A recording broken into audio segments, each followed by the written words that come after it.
तलाठी आणि मंडळ अधिकारी संघटनेतर्फे विविध मागण्यांसाठी चंद्रपूर जिल्हाधिकारी कार्यालयासमोर धरणे आंदोलन करण्यात आलं।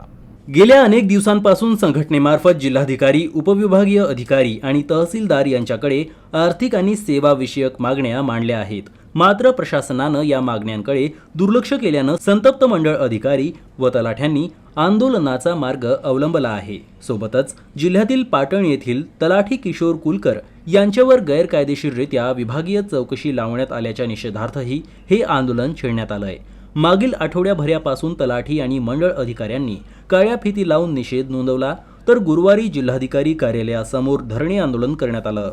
संघटनेनं पुढील टप्प्यात 1 एप्रिलपासून संपूर्ण जिल्ह्यात कामबंद आंदोलन करण्याचा इशारा दिला आहे। यामुळे विविध शासकीय दाखले तसेच ग्रामीण भागातील जमिनी संबंधीची कामं ठप्प होण्याची शक्यता आहे। माननीय जिल्हाधिकारी एसडीओ तहसीलदार आम्हाला फक्त केराच्या टोपलीमध्ये टाकत आहे। तद्वतच पाटण येथील तलाठी श्री किशोर कुलकर यांच्यावर विभागीय चौकशीचा प्रस्ताव दाखल केला। आम्ही ते विभागीय चौकशीचा प्रस्ताव पाहिला।